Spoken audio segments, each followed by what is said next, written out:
नमस्कार दोस्तों, स्वागत है आप सभी का क्रिएटर IYS पर। इस बार हमारी टीम पहुंची है कासगंज के KAPG कॉलेज में, जहां हम मिले इंग्लिश डिपार्टमेंट की HOD डॉक्टर अंजना वशिष्ठ रावत जी से, जिनके पास 36 साल का शानदार अनुभव है और जिन्होंने अपनी पूरी ज़िंदगी कॉलेज और स्टूडेंट्स के लिए समर्पित कर दी है।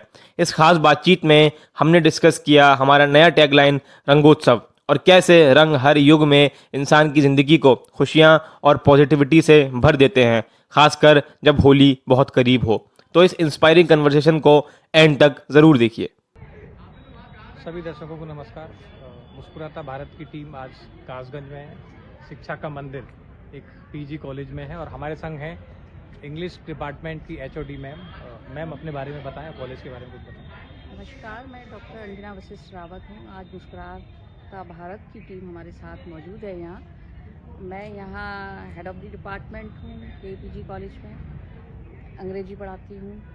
36 सालों से इस संस्था को मैं अपनी सेवाएं दे रही हूँ और एक लंबे समय से इस देश के युवाओं के साथ भी जुड़ी हुई हूँ। और ये बड़े गर्व की बात है कि जिस संस्था में मैंने अपनी शिक्षा ग्रहण की, उसी संस्था में मैं 36 वर्षों से अब आगे की जो पीढ़ी है उसको मैं संस्कारित कर रही हूँ, उसको शिक्षा दे रही हूँ। मैम आपने हमें समय दिया, पहले तो इसके लिए बहुत बहुत धन्यवाद। और हमारी जो इस रंग के पर्व पे जो सीरीज चल रही है रंगोत्सव, इस पर मैं पूछना चाहूँगा कि किसी भी बच्चे के या किसी भी इंसान के जीवन में रंगों का कितना महत्व है? देखिए, रंगों का उसके जीवन में बहुत महत्व है। सबसे सर्वप्रथम तो मैं कहना चाहूँगी, जिस तरह से मैंने कहा कि मैं इस देश के युवाओं से जुड़ी हुई हूँ, भावी पीढ़ी से जुड़ी हुई हूँ, तो उनको ये समझना होगा कि ये जो रंग है वो इस भारत देश की एकता, संस्कृति और अखंडता का प्रतीक भी है। जैसे कि हम जानते हैं कि हम जनरली हम ये नहीं सोचते हैं, हम सोचते हैं, अगर आप देखेंगे तो भारत देश के तिरंगे में भी रंगी है ना, और उन रंगों का अपना अपना महत्व है। जैसे हमारे अपने जीवन के लिए शांति बहुत महत्वपूर्ण है, तो सफ़ेद रंग को अगर हम समझें तो सफ़ेद रंग बहुत महत्वपूर्ण है। और अगर समझें, आस्था का प्रतीक समझें, तो पीला है आपका और ऑरेंज है। और इसी तरीके से हमारे त्योहारों में विभिन्न प्रकार के रंग हमसे जुड़े रहते हैं और इन रंगों के वजह से ये आप जानते हैं कि देश की विभिन्न, जैसे ये हमारा भारत देश बगीचे की तरह है, जिस तरीके से विभिन्न प्रकार के फूल खिलते, कलरफुल फूलों से हमारे जीवन की संस्कृति उजागर होती है, उसी तरीके से इन रंगों से हमारे जीवन में अगर हम ये सोच लें कि हम जो है आगे बढ़ना चाहते हैं, तो उन सारे देश की संस्कृति, उस देश की संस्कृति को हम अपना करके बहुत अपने जीवन में सुधार ला सकते हैं। बहुत सारे माँ बाप जब अपने नाती को देखते हैं, बुजुर्ग लोग, आप लोगों ने आपने मैम 3 पीढ़ियाँ ऑलमोस्ट पढ़ा दी हैं। तो जब एक बाबा अपने नाती को देखता है तो क्या रंग उसके दिल में आता है? तो क्या तनाव दूर करने का भी एक साधन कहीं ना कहीं रंग हो सकता है? बिल्कुल। मैंने इस कैलेंडर में लिखा है, सच में रंग एक एहसास है, आप महसूस कीजिए। बिल्कुल। इस पर एक डिग्री कॉलेज की HOD इंग्लिश से क्या बोलेंगी? देखिए, मैं ये बोलूँगी, जैसे आपने पूछा कि घर के एक बुजुर्ग व्यक्ति से जब हम जुड़ते हैं, जैसे हमारा एक त्यौहार है होली, तो होली पे क्या होता है कि हम लोगों ने एकल कल्चर एडॉप्ट कर लिया है। अगर हम जॉइंट फैमिली में जब पुराने समय में रहा करते थे, तो हम ये सोचते थे कि जैसे घर में बड़ा बुजुर्ग की एक जितनी महत्वता है, उतनी ही दूसरी पीढ़ी की भी महत्वता, उतनी तीसरी पीढ़ी, अगर 3 पीढ़ी एक साथ रहती है तो, और एक साथ जैसे कुटुंब प्रबोधन जैसा शब्द हमारे विचारों में आता है, तो हम सीखते हैं कि हमारे जीवन में कि एक रंग नहीं, हमारे अनेक रंगों की बहुत ज़रूरत होती है। और एक एहसास होता है कि हम जो है अपने परिवार से जुड़े हैं, और जैसे सुख और दुख आते हैं, जैसे हम सोचते हैं कि जैसे एक गाड़ी के ये पहिए, एक जैसे एक सिक्के के 2 भाग हैं, तो उसी तरीके से अगर हम सोचें, जैसे सुख दुख में बड़े बुजुर्गों का साथ बहुत महत्वपूर्ण होता है, अपने से जो है छोटे हैं उनकी भी बहुत सख्त ज़रूरत होती है। तो ये सारी चीज़ें अगर हम सब मिलकर के एक त्यौहार मनाते, रंगोत्सव मनाते हैं, तो कहीं ना कहीं अब अपने मानसिक डिप्रेशन, एंग्जाइटी जो यूथ आजकल महसूस कर रहा है, इससे कहीं ना कहीं दूर हो पा रहे हैं और मानसिक स्वास्थ्य पर इसका बहुत बड़ा असर पड़ता है। एक महिला 37 ईयर्स का एक्सपीरियंस, एक कैंपस जहाँ पढ़े और जहाँ पढ़ा रहे हैं, आपको क्या लगता है एक युवाओं को, मैं आपसे एक संदेश दिलवाना चाह रहा हूँ कि हर युवा जो भी इस पॉडकास्ट को सुने वो रंग के बारे में विचार करे। बिल्कुल। हमें मौका मिलेगा तो हम आएंगे उसके पास, लेकिन अगर हमको मौका नहीं मिलता है आने का तो वो हमको लिख के भेज सकता है वो रंग पे क्या सोच सकता है। क्या वो 10 मिनट के लिए मोबाइल को छोड़ के हमारे अपने त्योहार रंगोत्सव के बारे में वो क्या सोचता है और क्या लिखता है। इस तरह की एक अपील मैं चाहूँगा आपसे। बिल्कुल बिल्कुल।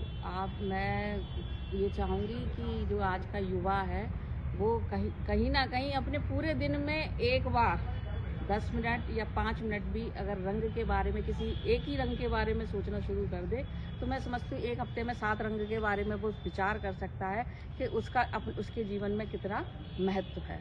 और जिस तरीके से मैंने कहा कि ये भारत देश विभिन्न रंगों से जुड़कर ही इसकी संस्कृति बनी है और इसमें जो है इस हर रंग की अपनी महत्व है। तो अगर सोचे तो मैं समझती हूँ कि वो अपने आगे के जीवन में बहुत कुछ प्राप्त कर सकता है। मैम, आप एक टीचर हैं, दोबारा शिक्षा पे आते हैं। अच्छी शिक्षा Yes. कितने रंग देती है इस समाज में, और अच्छी शिक्षा से भारत कितना ज़्यादा मुस्कुराता है? अच्छी शिक्षा से भारत तो सबसे ज़्यादा मुस्कुराएगा जी। और मैं समझती हूँ शिक्षा का स्वरूप ही अच्छा होता है, जी। खराब तो होता ही नहीं है। नेगेटिव पार्ट हमें देखने ही नहीं चाहिए, सकारात्मक सोच के साथ बढ़ना चाहिए, है ना। और सकारात्मक सोच का असर जीवन में इतना महत्वपूर्ण है कि हमें लगता है कि दुनिया में कुछ भी असंभव नहीं है। सही गलत का ज्ञान होता है, एक तो रंगों से बहुत ज़्यादा होता है कि हमारे लिए क्या सही है और क्या गलत है।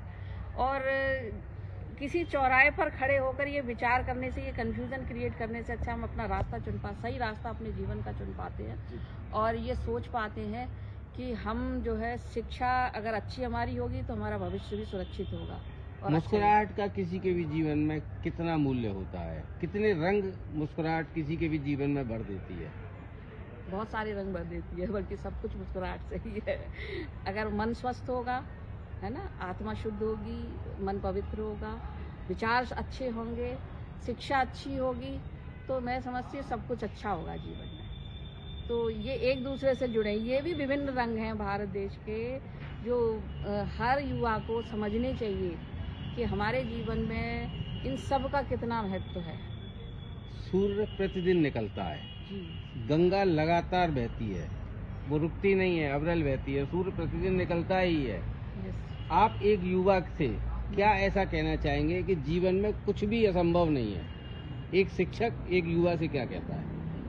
कुछ भी असंभव नहीं है अगर हम अपना टारगेट लक्ष्य निर्धारित कर लें, जी। हम सोच लें कि हमें इस लक्ष्य को प्राप्त करना है, तो संघर्ष तो करना ही पड़ता है, ये तो सत्य है। और संघर्ष के साथ अगर आगे बढ़ते रहें तो मुझे लगता है कि इतना मुश्किल काम नहीं है। वो कोई भी युवा अपने टारगेट को प्राप्त कर सकता है जो उसने अपने जीवन में प्राप्त करने का सोचा है। अंजना वशिष्ठ रावत अपने आप से कब बात करते हैं कि मैंने कैसा काम किया आज और कल के बारे में मैं क्या सोच रही हूँ? मुझे लगता है मैंने बहुत अच्छा काम किया और कल के बारे में मैं सोच रही हूँ कि मेरे पास जीवन के जितने क्षण हैं वो मैं इस देश के लिए, इस देश के युवाओं के लिए समर्पित रहेंगे। समय समय पर अगर उनको कोई प्रॉब्लम है, कहीं डिप्रेशन है, कहीं एंग्जाइटी है, उनको कहीं कोई आगे बढ़ने में कोई समस्या आ रही है या किसी तरीके की और भी समस्या है उनके जीवन में, तो मैं उनकी काउंसलिंग समय समय पर करती रहती हूँ। और इसके साथ साथ अगर मुझे लगेगा कि कुछ और सुधार की आवश्यकता है तो मैं अपने जीवन के आखिरी क्षण तक इस देश के लिए काम करने के लिए तैयार हूँ। भूतकाल कहते हैं, वो तो भूत है, वो बीत गया। यस। भविष्य के लिए मुस्कुराता भारत टीम से क्या कहना चाहेंगे? हम लोग कैसा काम मैं कर रहे हैं? कहना चाहूँगी कि आपकी ये पहल बहुत अच्छी है, क्योंकि इस समय इस देश के युवाओं को बहुत ज़रूरत है कि उनकी मुस्कुराहट जो कहीं खो रही है वो वापस आए।